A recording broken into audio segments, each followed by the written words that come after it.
The night was anything but ordinary when the Krell-Thury mothership tore through Earth's atmosphere.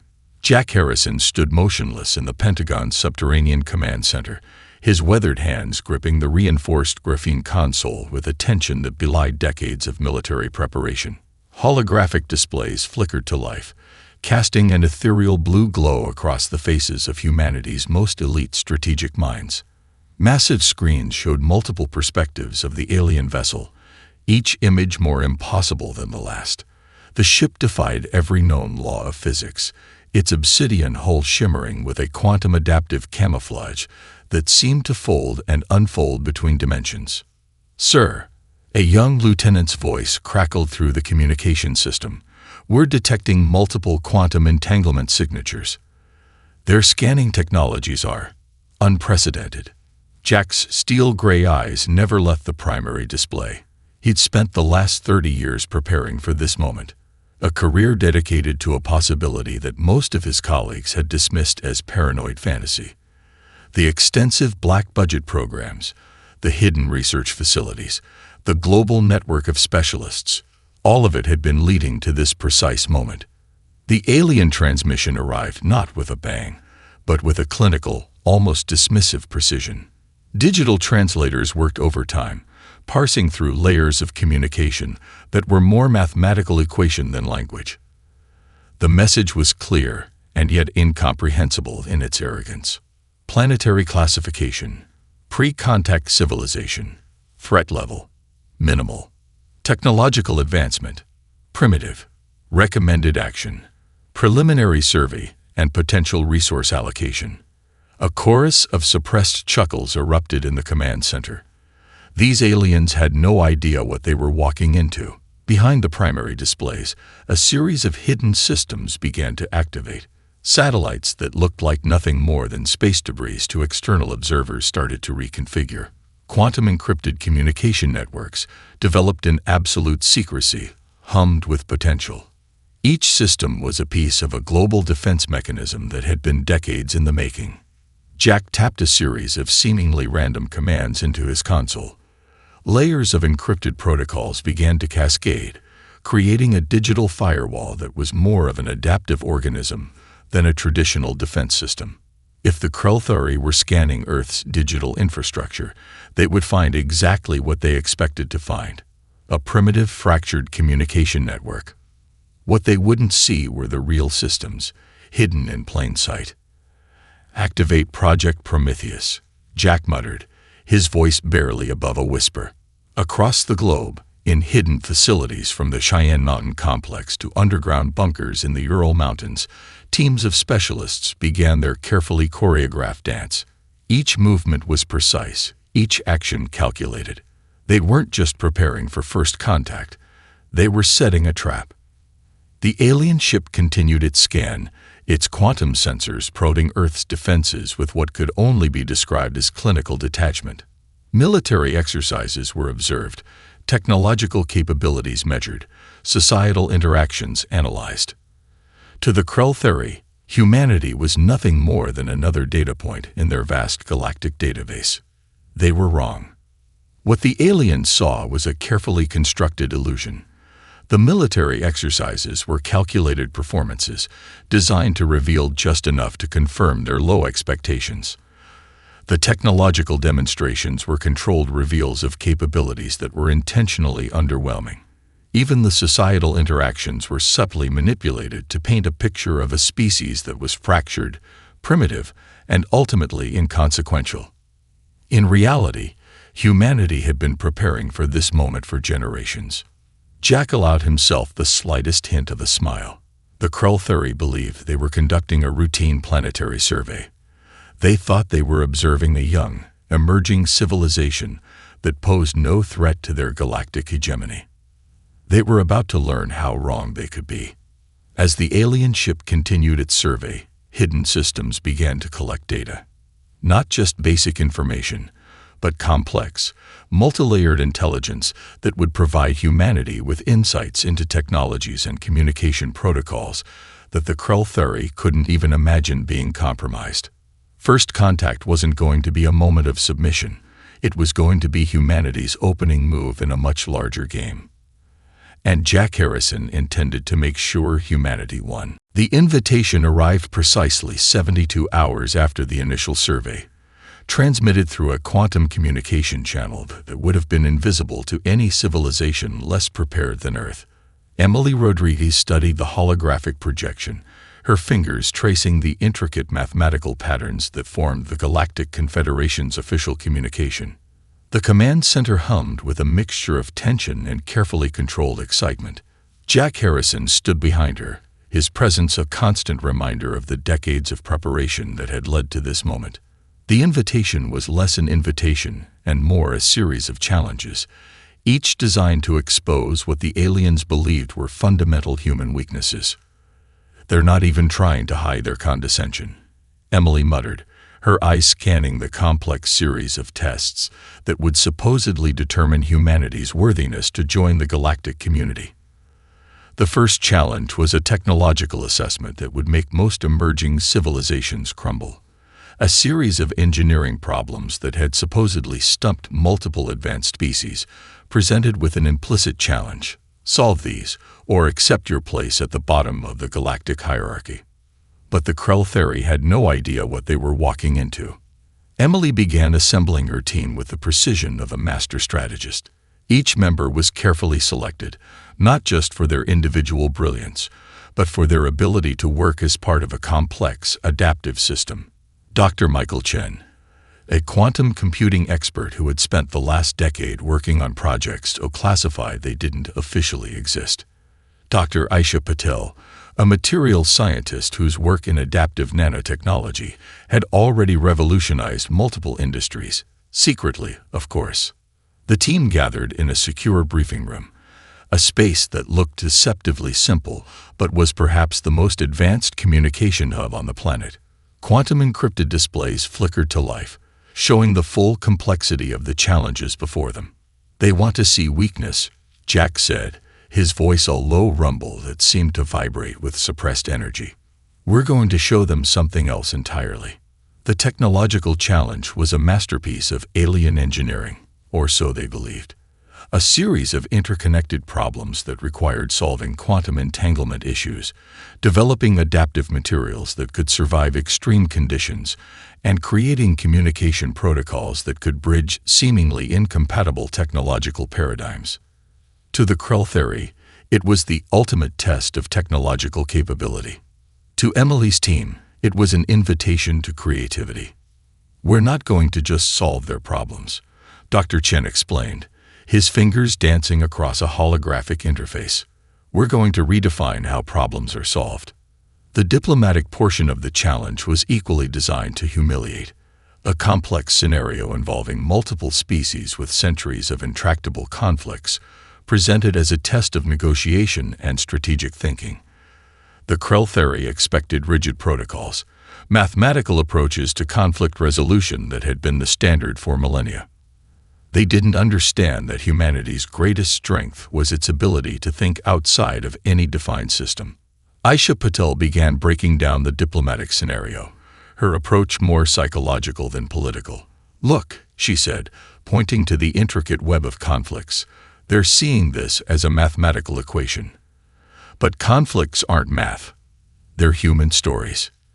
The strategic planning component was the most insidious, a scenario so complex that it had reportedly driven other civilizations to technological and diplomatic breakdowns. Multiple layers of interdimensional conflict, resource allocation challenges, and technological limitations that seemed insurmountable. Jack watched the team work, a slight smile playing at the corners of his mouth. The Krell believed they were setting a trap. In reality, they were walking into one. "This isn't just about passing their tests," Emily said, looking up at Jack. "This is about showing them that humanity is something they've never encountered before." The team worked with a synchronicity that defied traditional understanding. Ideas flowed between them like living data, each member anticipating the other's thoughts, building upon them in real time. It wasn't just collaboration. It was a form of collective intelligence that would be completely alien to the Krell. As the first phase of the challenge began, Jack Harrison knew one thing with absolute certainty. The Galactic Confederation had no idea what was about to hit them. Humanity was about to rewrite the rules of first contact. The first technological challenge materialized like a living nightmare of computational complexity. Holographic interfaces stretched across the entire command center, displaying a series of problems that would have reduced most civilizations to technological rubble. Each challenge was a multidimensional puzzle, layers of quantum mechanics and material science interwoven in patterns that seemed deliberately designed to break the spirit of any emerging technological civilization. Dr. Michael Chen leaned forward, his fingers hovering over the adaptive interface. The alien system was a masterpiece of computational design, a test that had supposedly defeated dozens of advanced civilizations. Quantum entanglement problems that required simultaneous solution across multiple theoretical frameworks. Material science challenges that demanded understanding of physics beyond current known paradigms. "They're not just testing our technology," Michael muttered, his eyes reflecting the cascading holographic data. "They're trying to demonstrate our fundamental limitations." Emily Rodriguez watched the team's initial approach, her strategic mind already 3 steps ahead. The Krell theory had designed these challenges with a singular assumption, that technological problem-solving followed a linear, predictable path. They were about to learn how wrong they could be. The first breakthrough came from an unexpected direction. Dr. Aisha Patel, seemingly distracted, had been studying the material science portion of the challenge. Her background in adaptive nanotechnology gave her a perspective that was completely foreign to the alien computational framework. "It's not about solving the problem," Aisha announced, her voice cutting through the intense concentration of the room. "It's about reimagining the problem itself." Where other civilizations would have approached the quantum entanglement challenge with increasingly complex mathematical models, the human team did something entirely different. They began to treat the computational challenge like a living ecosystem, adaptive, responsive, capable of fundamental transformation. Michael Chen's fingers flew across the interface, implementing an approach that was part computational science, part biological mimicry. The quantum entanglement problem wasn't a static challenge to be solved. It was a dynamic system to be understood and guided. The alien observation systems began to show signs of confusion. The human approach defied every predictive model in their database. Instead of attempting to solve the challenge through brute force computational power, the team was essentially communicating with the problem itself. Jack Harrison watched from the side, a ghost of a smile playing across his weathered features. This was why humanity had been preparing for generations, not to compete with other civilizations, but to fundamentally challenge their understanding of technological progress. The material science portion of the challenge was equally revolutionary. Where the Krell theory expected demonstrations of material strength or computational precision, the human team introduced something entirely unexpected: adaptive resilience. Aisha's solution wasn't a new material.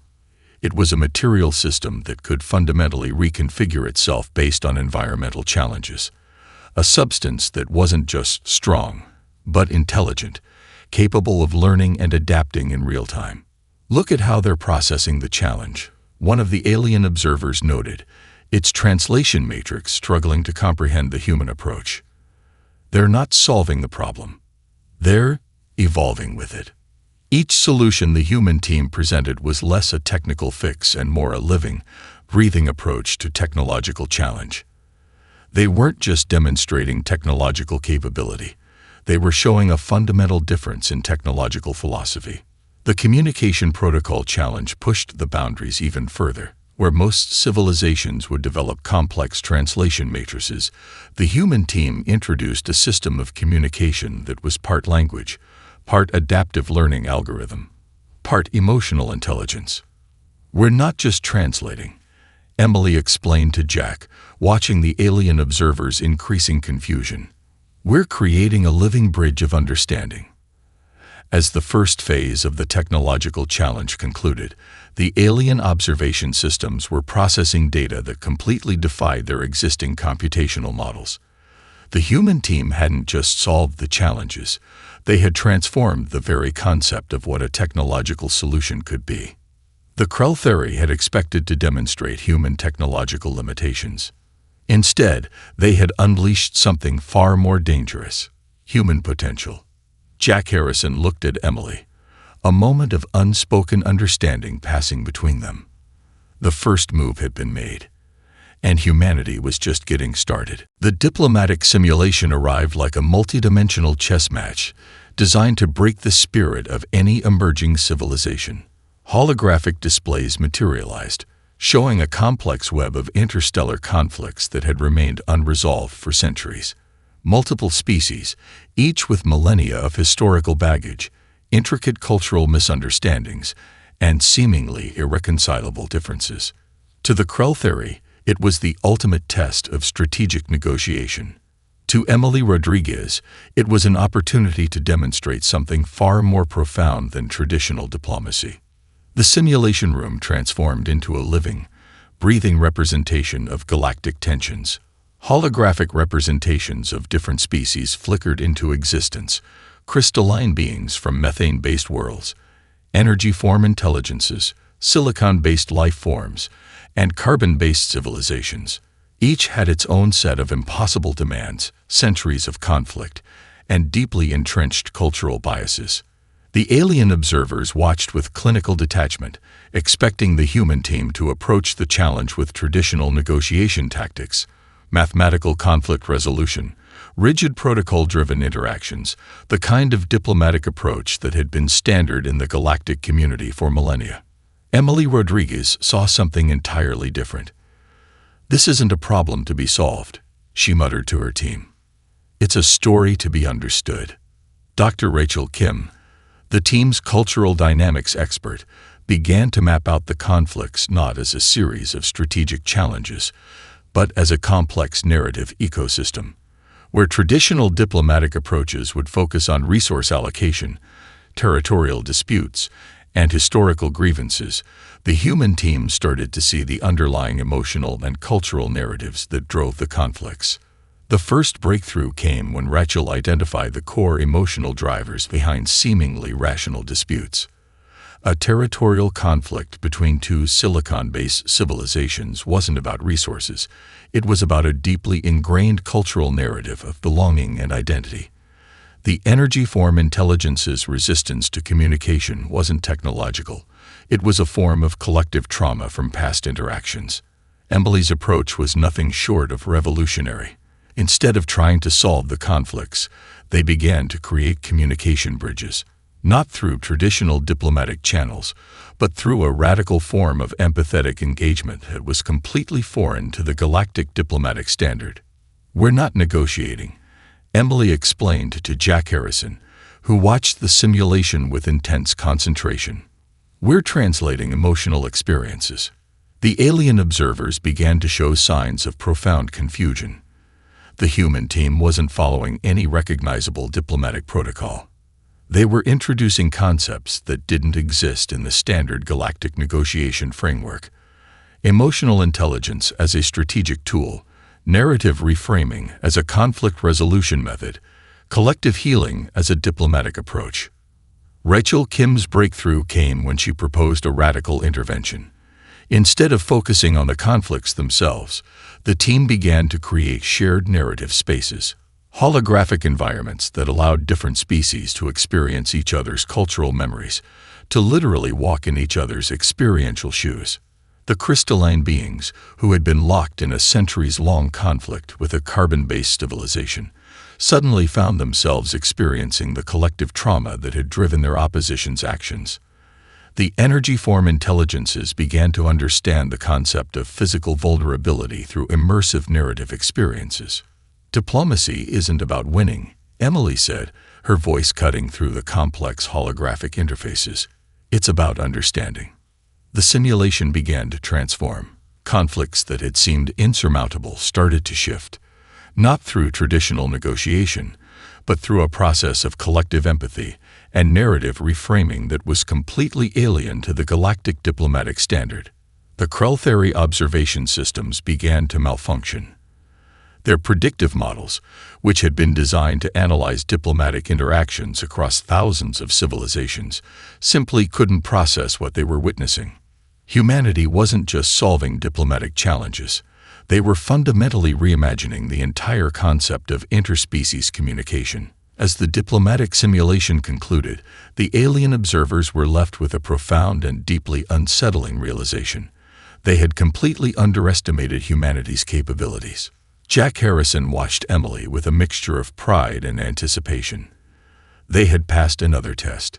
But more importantly, they had shown the galaxy something it had never seen before. Humanity wasn't just another civilization. They were something entirely new. The strategic planning scenario descended upon the human team like a multidimensional nightmare designed to shatter the spirit of any emerging civilization.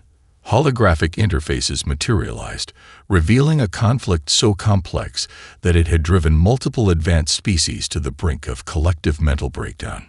The challenge was a masterpiece of strategic impossibility. Multiple star systems locked in a cascading conflict that defied traditional problem-solving approaches.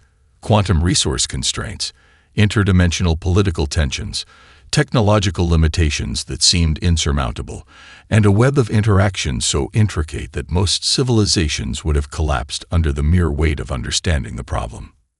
Jack Harrison watched from the observation deck, his weathered hands clasped behind his back. Emily Rodriguez stood at the center of a holographic storm, her team arrayed around her like a living, thinking organism. "This isn't just a test," Emily muttered, her eyes scanning the complex projection. "This is their way of telling us we don't belong." Dr. Michael Chen began to map the conflict, his fingers dancing across adaptive interfaces that seemed to breathe and pulse with information. Traditional strategic analysis would have approached the scenario as a series of fixed variables: resource allocation, technological capabilities, political alignments. The human team saw something entirely different. "We're not looking at a problem," Rachel Kim interjected, her background in cultural dynamics providing a unique perspective. "We're looking at a living system." Where alien strategists would have created rigid mathematical models, the human team began to treat the entire scenario as a dynamic, adaptive ecosystem.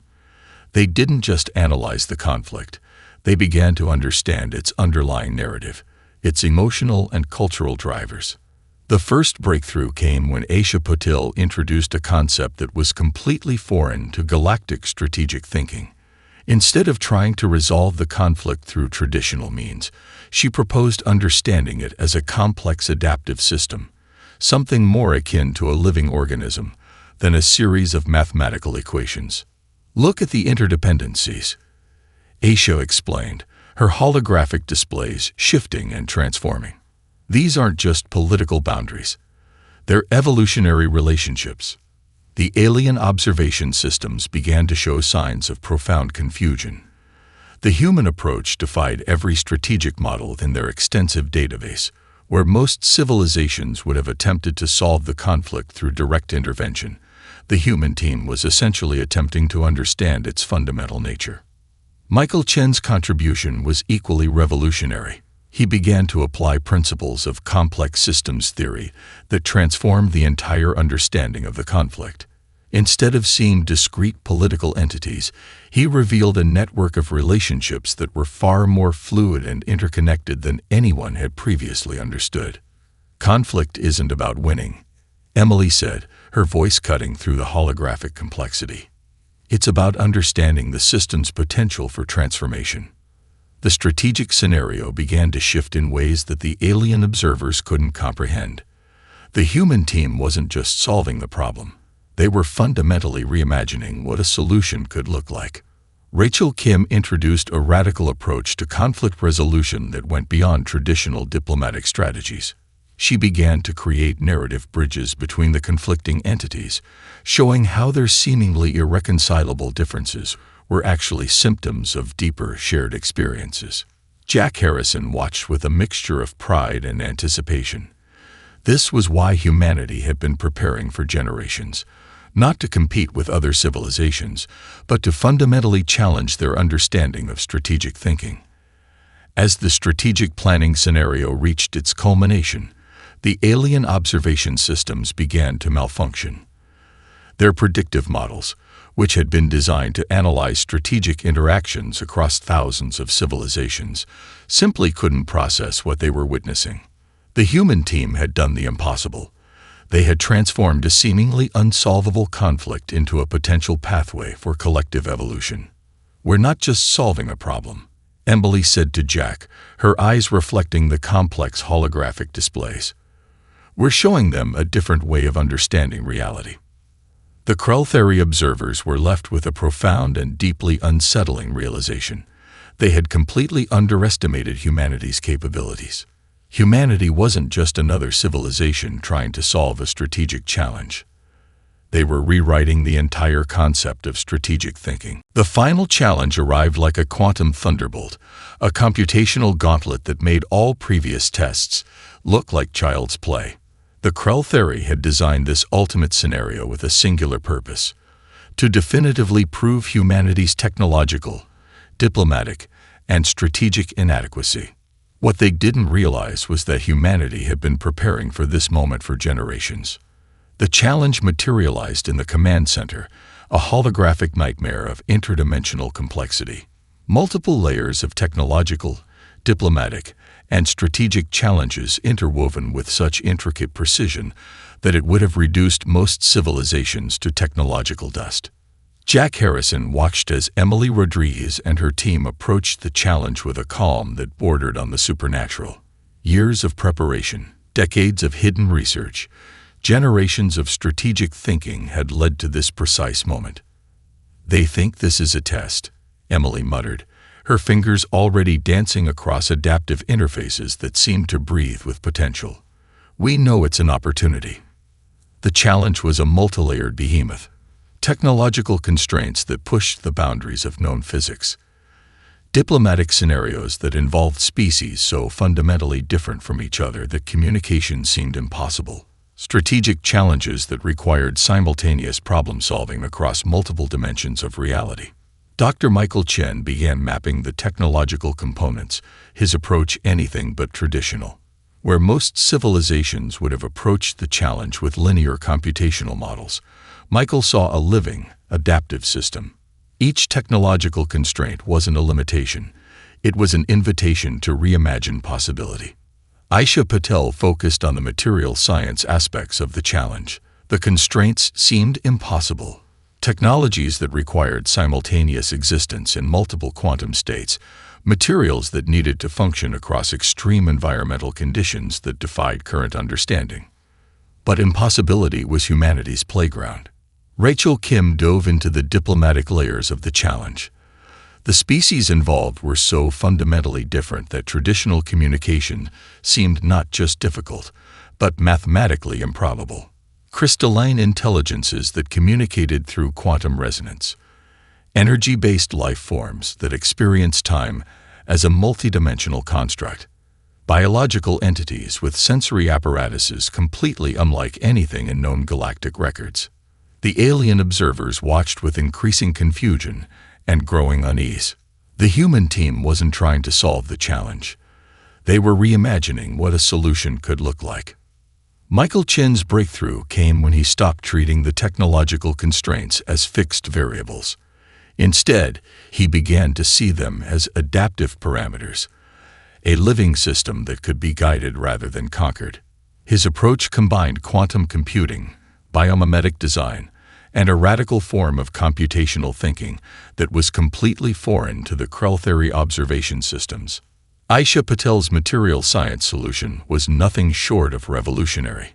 She didn't just create a material that could survive the challenge's extreme conditions. She developed a material system that could actively adapt, learn, and transform in real time. A substance that was more a living organism than a traditional material. Rachel Kim's diplomatic approach transformed the entire concept of interspecies communication. She created adaptive translation matrices that weren't just about converting language, but about understanding fundamental modes of existence. Communication became less about words and more about shared experiential understanding. The alien observation systems began to malfunction. Their predictive models, developed over millennia of galactic interactions, simply couldn't process what they were witnessing. Emily Rodriguez stood at the center of this computational storm, her team working with a synchronicity that defied traditional understanding. They weren't just solving a challenge, they were demonstrating a fundamentally different approach to existence. "We're not just showing them what we can do," Emily said to Jack, her voice cutting through the holographic complexity. "We're showing them who we are." As the challenge reached its final stages, the Krull theory observers were left with a profound and deeply unsettling realization. Humanity wasn't just another emerging civilization to be cataloged and dismissed. They were something entirely new. Jack Harrison watched with a mixture of pride and anticipation. Humanity had just shown the galaxy that their potential was limited only by their imagination. And they were just getting started. The moment of revelation came not with a thunderous declaration, but with a subtle shift that shook the very foundations of the Galactic Confederation. Emily Rodriguez and her team had done more than solve the challenges.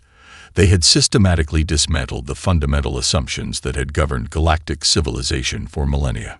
Jack Harrison watched from the observation deck, a ghost of a smile playing across his weathered features. Decades of preparation were about to bear fruit in ways the alien observers could never have anticipated. The deconstruction began subtly. Layer by layer, the human team revealed systemic weaknesses in the Galactic Confederation's most cherished institutions. Their approach wasn't about confrontation. It was about exposure. A surgical dismantling of technological, diplomatic, and strategic paradigms that had remained unquestioned for generations. Dr. Michael Chen's technological analysis was the first devastating blow. What began as a simple review of the challenge's technological constraints transformed into a comprehensive critique of galactic technological development. The Krull theory had believed their technological progression was linear, logical, and fundamentally sound. Humanity showed them how profoundly wrong they were. "They've been iterating, not innovating," Michael explained to the team, holographic displays revealing deep structural flaws in galactic technological frameworks. The alien technological approach was more about preservation than progress. Each new development was carefully controlled, meticulously vetted, stripped of any potential for radical transformation. Humanity represented the exact opposite approach. Aisha Patel's materials science review went even deeper. She demonstrated how the Galactic Confederation's approach to technological development had created a form of systemic technological stagnation. Their materials research was more about maintaining existing power structures than exploring genuine innovation. "They're not developing technology," Aisha muttered, her fingers dancing across holographic interfaces. "They're maintaining a technological museum." Rachel Kim's diplomatic analysis cut even deeper. The human team began to reveal the fundamental emotional and cultural limitations that had trapped the Galactic Confederation in centuries of unresolved conflicts. Their diplomatic protocols were less about resolution and more about maintaining a fragile, artificial peace. The alien observation systems began to show signs of profound distress. This wasn't just a challenge being solved. This was an entire civilization's approach to existence being systematically dismantled. Emily Rodriguez stood at the center of this computational storm, her team working with a synchronicity that defied traditional understanding. They weren't just exposing weaknesses, they were showing a fundamentally different approach to civilization itself. Jack Harrison recognized the strategy immediately. This wasn't just about passing a test. This was about demonstrating a completely different way of existing. The technological critique revealed that the Galactic Confederation's approach to innovation was fundamentally flawed. Their research was constrained by layers of bureaucratic control, cultural assumptions, and a deep-seated fear of genuine transformation. Each technological development was carefully vetted, stripped of anything that might challenge existing power structures. Humanity's approach was the polar opposite. Innovation wasn't something to be controlled. It was something to be celebrated, encouraged, set free. The diplomatic revelations were even more devastating. Rachel Kim's analysis showed how the Galactic Confederation's communication protocols were less about genuine understanding and more about maintaining artificial boundaries. Their diplomatic systems were designed to prevent genuine connection, to keep different species at a carefully managed distance. Humanity showed them another way. Communication as connection. Diplomacy as a form of collective healing. The strategic analysis was the final blow. The human team demonstrated how the Galactic Confederation's approach to conflict resolution was fundamentally reactive, not proactive. They managed conflicts rather than understanding their root causes. Humanity presented a different paradigm. Conflict as an opportunity for collective growth. As the analysis concluded, the alien observers were left with a profound and deeply unsettling realization. They had not just been outmaneuvered.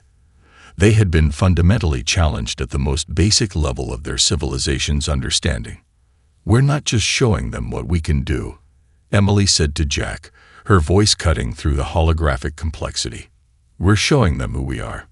The Krell had entered this encounter believing they would demonstrate humanity's weakness.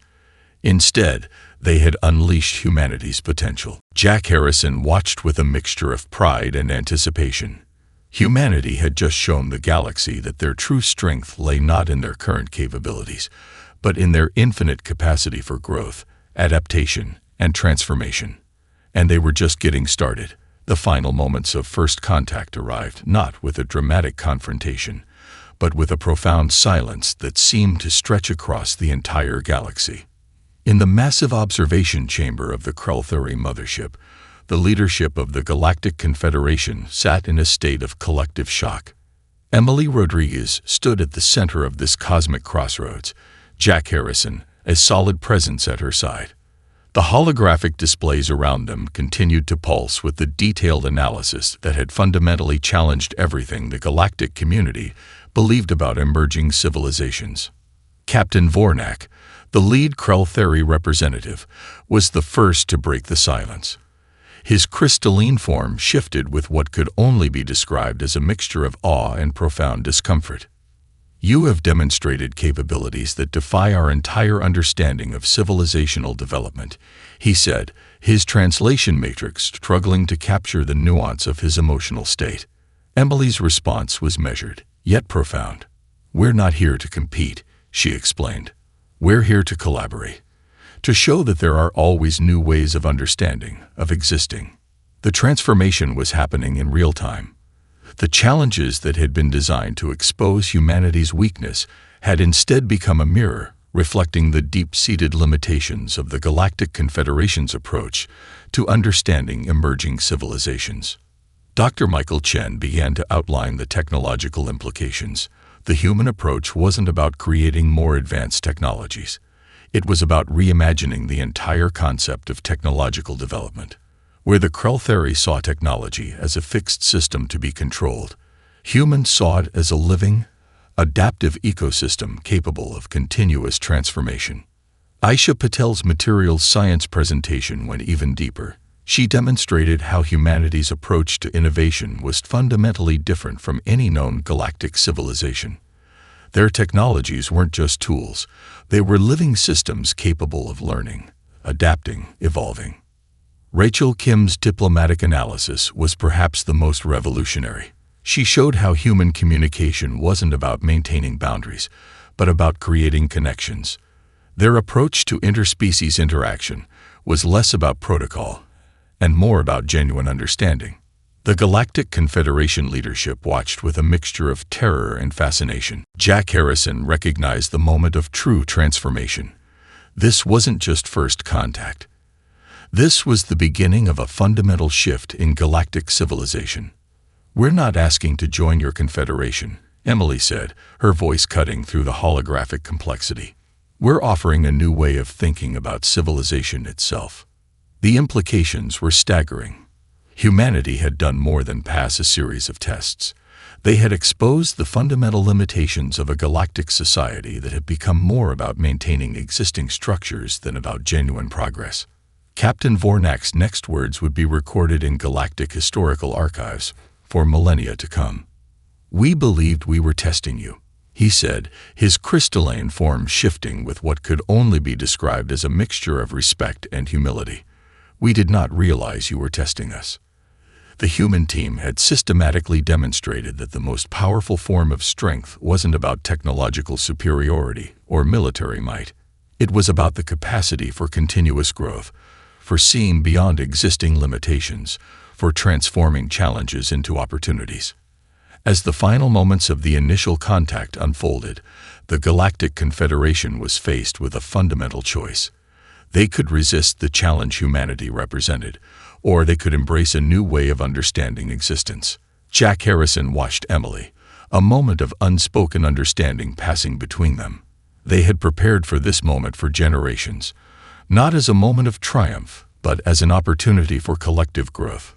The holographic displays began to shift, showing potential pathways of collaboration that had never been considered before. Technological exchanges that went beyond simple information sharing. Diplomatic approaches that were more about mutual understanding than maintaining artificial boundaries. Strategic thinking that saw conflict as an opportunity for collective evolution. "We're not here to replace your systems," Emily said, her voice a beacon of possibility. "We're here to help you see that there are always new ways of understanding."